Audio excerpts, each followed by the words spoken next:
Hi കൂട്ടുകാരെ, ഞാൻ നിങ്ങളുടെ സ്വന്തം പ്രതിഭ. ഇപ്പോൾ ഒരു വീഡിയോ ആയിട്ട് വരാൻ കാരണം നിങ്ങളൊക്കെ വിചാരിക്കുന്നത് എന്താ ഈ കൊച്ചിങ്ങനെ മേക്കപ്പും ഇല്ല ഒന്നും ഇല്ലാണ്ടൊക്കെ ഒരു വീഡിയോ ആയിട്ട് വരുന്നതെന്ന്. അപ്പം ഞാനിപ്പോൾ വരാൻ കാരണം ഈ കർക്കിടക മാസത്തിലെ നമ്മൾ ഉണ്ടാക്കുന്ന ലേഹ്യവും കാര്യങ്ങളെ പറ്റിയൊക്കെ ഞാൻ പറഞ്ഞു തന്നിരുന്നു. അപ്പം ഇന്ന് മരുന്ന് കഞ്ഞിയുടെ ഡീറ്റെയിലാണ്. അത് ചെയ്യുമ്പോഴൊക്കെ എടുക്കാനൊന്നും പറ്റിയില്ല, എങ്കിൽ പോലും ഞാനത് പറഞ്ഞു തരികയാണ്. അപ്പം നമ്മുടെ ശരീരത്തിൽ ഈ കർക്കിടക മാസത്തിൽ എല്ലാവരും കഴിക്കുന്ന കഞ്ഞി എന്ന് പറയുമ്പോൾ അവരുദ്ദേശിക്കുന്നത് കുറേ വൻപയർ, ചെറുപയർ, കടല, പിന്നെ തൊമര, മുതിര ഇതെല്ലാം കൂടെ ഇട്ട് പിന്നെ ചെറുപയർ, പിന്നെ അങ്ങനെയൊക്കെയുള്ള പല വിധങ്ങളായിട്ടുള്ള ഇതെല്ലാം കൂടി ഇട്ട് കഞ്ഞി വയ്ക്കുന്നതിനാണ് നവധാന്യ കഞ്ഞി എന്ന് പറയുന്നത്. അപ്പോൾ അതിട്ട് കുടിക്കുന്നതാണ് കർക്കിടക കഞ്ഞി എന്ന് പറഞ്ഞ് കഴിക്കുന്നവരുണ്ട്. എന്നാൽ അതല്ല മെയിൻ സാധനം.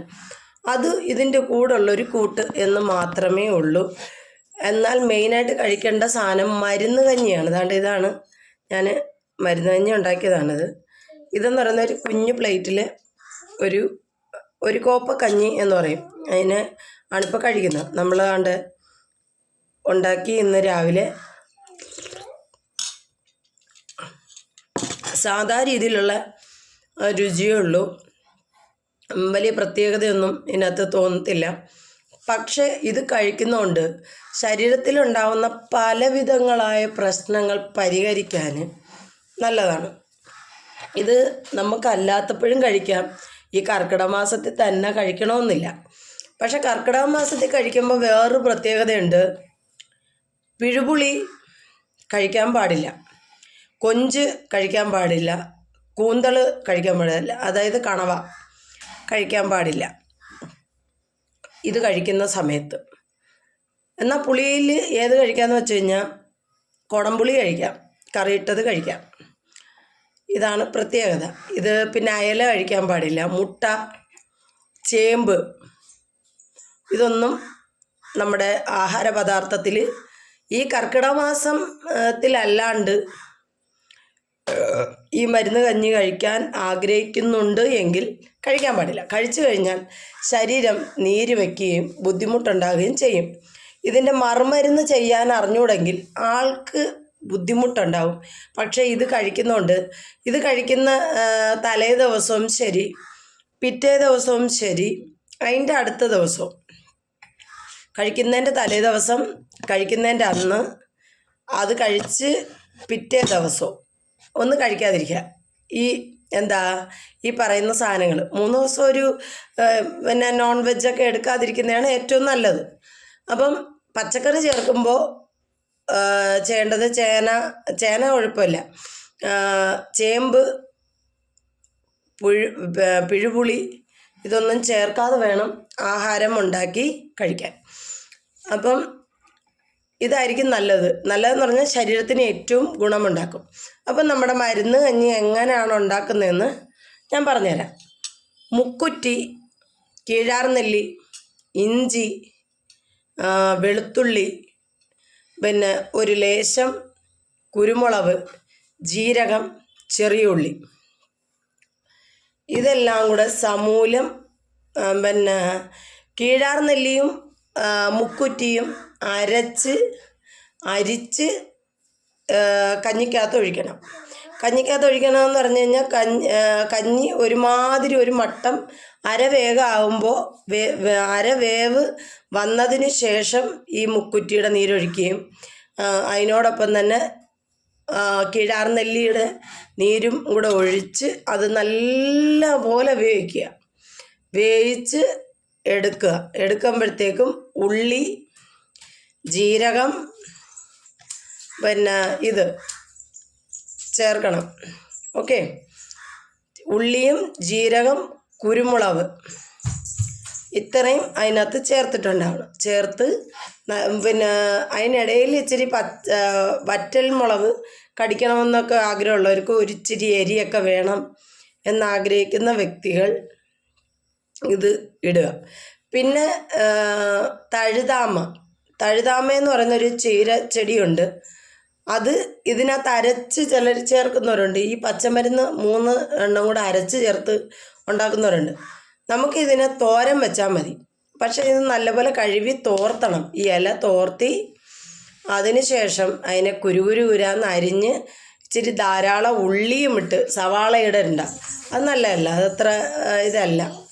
അപ്പം ഉള്ളിയും ഇട്ട് അതിനകത്ത് ഇച്ചിരി തേങ്ങയും അത് ഞെരടി ചേർക്കുക. ഞെരടി ചേർത്ത് നല്ലപോലെ ചിക്കിയെടുത്ത് ഉണ്ടാക്കി കഞ്ഞിയുടെ കൂടെ ഒരു ഇത് വേണമല്ലോ, അതിന് അത് കഴിക്കുക. ഒരു കാരണവശാലും കാന്താരി വേണ്ട, ഈ കർക്കിടക മാസത്തിലും വേണ്ട. അതല്ലാതെ ഇത് കഴിക്കുമ്പോഴും, അല്ലാതെ കഴിക്കുമ്പോൾ തീർത്തും പഥ്യം നോക്കണം. കർക്കിടക മാസത്തിൽ പഥ്യം ഇല്ല, പഥ്യം നോക്കേണ്ട കാര്യമില്ല, പഥ്യം എടുക്കേണ്ട കാര്യമില്ല എന്നാണ് പറയുന്നത്. അപ്പോൾ ഇത് കഴിക്കുകയാണെങ്കിൽ ശരീരത്തിന് ഏറ്റവും ഗുണകരമാണ്. നമ്മുടെ നാഡീഞരമ്പിലൊക്കെ ഉണ്ടാകുന്ന വേദന, ബുദ്ധിമുട്ട് ഇതെല്ലാം മാറും.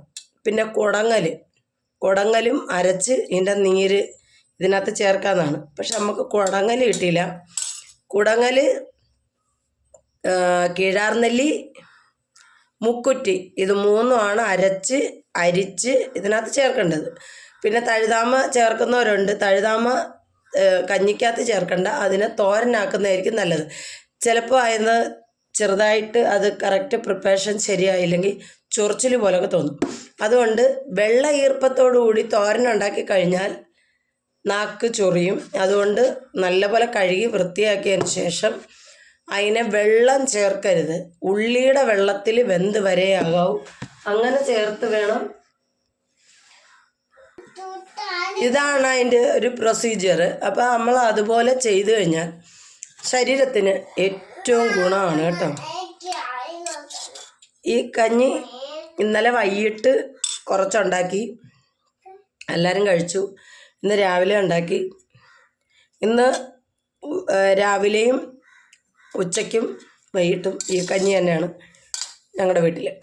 അപ്പം ഒരു ദിവസത്തെ പഥ്യം ഞങ്ങൾ മരുന്ന് കഞ്ഞിയെ കഴിക്കുന്നുണ്ട്. ആണ്ടിലൊരിക്കലല്ലേ. അടിപൊളിയാണ്. കയ്പോ ഒന്നും തന്നെ ഇതിനില്ല. മുക്കുറ്റിയുടെ ഇതും പിന്നെ കീഴാർനെല്ലിയും പിന്നെ കുടങ്ങലും ഒക്കെ ശരീരത്തിന് ഏറ്റവും ഗുണമാണ്. അപ്പോൾ ദാണ്ട് ഇതാണ് സാധനം, ദാണ്ട് കണ്ടോളൂ.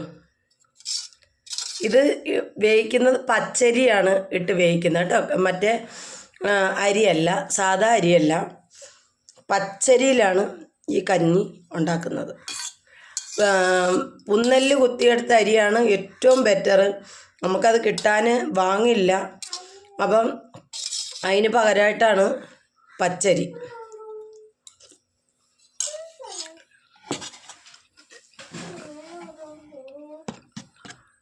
കർക്കിടക മാസത്തിൽ ഓരോ ഘട്ടത്തിലും ഓരോ മരുന്നാണ്. നമ്മൾ ആ കർക്കിടക മാസം തീരുന്നതിനുള്ളിൽ ഒരു 3-4 തരത്തിലുള്ള ലേഹ്യം കഴിച്ചിട്ടുണ്ടാണ്.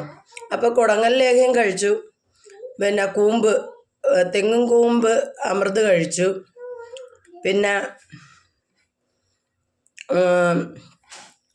അടുത്ത് കുടങ്ങൽ ലേഹ്യം അത് കഴിച്ചു, മുക്കുറ്റി ലേഹ്യം കഴിച്ചു, ഇതെല്ലാം കഴിച്ചു. അപ്പോൾ ഒരു 4 എണ്ണം നമ്മുടെ ഉള്ളിൽ ചെന്നിട്ടുണ്ട്. ഇനി ഉള്ളതെന്ന് പറയുന്നത് പിന്നെ മോതിരവളയം അത് നിങ്ങൾക്ക് കാണിച്ചു തന്നെങ്കിലേ അതിൻ്റെ ഇതറിയത്തുള്ളൂ. പിന്നെ ഹേമദണ്ഡി പച്ച, അതിൻ്റെ ലേഹ്യം. അങ്ങനെ ഇപ്പോൾ 6 ലേഹ്യമായി. ഒന്ന് മുക്കുറ്റി ലേഹ്യം, ഒന്ന് ഹേമദണ്ഡി പച്ച, ഒന്ന് തെങ്ങും പൂക്കല അമൃത്, പിന്നെന്തുമായിരുന്നു കുടങ്ങൽ ലേഹ്യം. ഇതെല്ലാം കറക്റ്റായിട്ട്. ഇവിടെ ഏറ്റവും കൂടുതൽ ആ കൂമ്പ് ലേഹ്യം കഴിച്ചത് എൻ്റെ മോനെ കേട്ടോ. അതുണ്ടാക്കിയപ്പോഴത്തേക്കും നല്ല കിളുന്ത് കൂമ്പായിരുന്നു. അപ്പോൾ അത് തിന്നുമ്പോൾ കാണാനില്ല, അലുവ തിന്നുന്ന പോലത്തെ ഒരു രുചിയായിരുന്നു.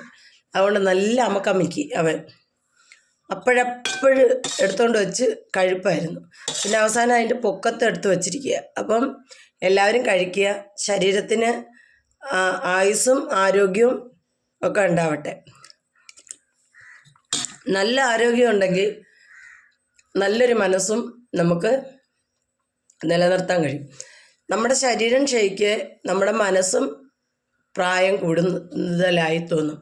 നമ്മുടെ ശരീരത്തിന് ബലമില്ലാതെ വരിക, ബലക്ഷയം സംഭവിക്കുക ഒക്കെ വരുമ്പോൾ നമ്മുടെ മനസ്സ് തളരും. നമ്മുടെ മനസ്സ് തളരുമ്പോൾ ദേഹം അതിനേക്കാളും തളരും.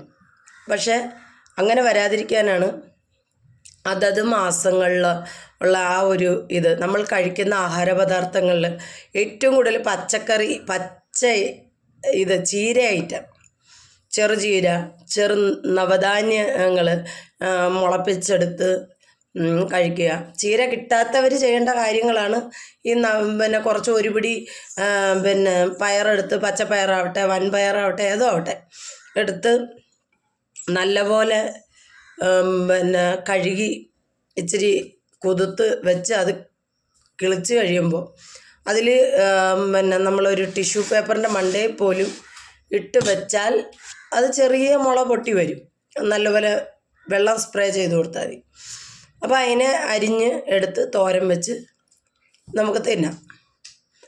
ചെറിയ കടുകിൻ്റേത്, ഉലുവയുടെ ചെറിയ ഇല, ചെറുചീരകൾ, ഇങ്ങനെയൊക്കെ ഉള്ളത് ഏറ്റവും കൂടുതൽ നല്ല ഔഷധ ഗുണം ശരീരത്തിന് നമുക്ക് നൽകും. അപ്പോൾ എൻ്റെ വീഡിയോസ് ഇഷ്ടമായാൽ ലൈക്ക് ചെയ്യുക, ഷെയർ ചെയ്യുക, സബ്സ്ക്രൈബ് ചെയ്യുക, സപ്പോർട്ട് ചെയ്യുക. എല്ലാവരും കട്ട സപ്പോർട്ടായിട്ട് നിൽക്കണേ. ബൈ. പിന്നെ അതിൻ്റെ ഇടയ്ക്ക് ഞാൻ പറയാൻ മറന്നുപോയി, നമ്മളെപ്പോഴും എണ്ണ കാച്ചി വെക്കുന്നത് ഇപ്രാവശ്യം എണ്ണ കാച്ചി വെച്ചിട്ടുണ്ട്. നല്ല മണമാട്ടോ. പണ്ടുള്ളവർ പറയത്തില്ലേ, സത്യം പറഞ്ഞ ഈ എണ്ണയുടെ മണം കേട്ട് അങ്ങ് കുടിക്കാൻ തോന്നും.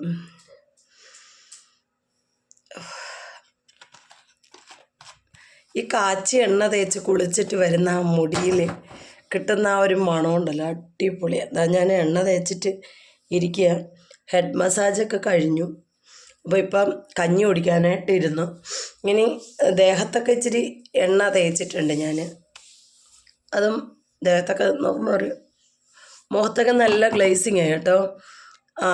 ഈ മരുന്നും കാര്യങ്ങളൊക്കെ ചെയ്യുമ്പോൾ നമ്മുടെ മുഖത്തും ശരീരത്തിനും ഉണ്ടാകുന്ന വ്യത്യാസങ്ങളാണിത് കേട്ടോ. അപ്പോൾ അതൊക്കെ കഴിഞ്ഞു. ഇതാണ്. അപ്പോൾ എല്ലാവർക്കും ഇഷ്ടമായ ലൈക്ക് ചെയ്യണേ, ഷെയർ ചെയ്യണം, സപ്പോർട്ട് ചെയ്യണം, സബ്സ്ക്രൈബ് ചെയ്യണം. കട്ട സപ്പോർട്ടായിട്ട് എന്നും കൂടെ ഉണ്ടാവണം. ബൈ. പുതിയ മരുന്നുകളായിട്ട് ഞാൻ ഇന്നും വരാം.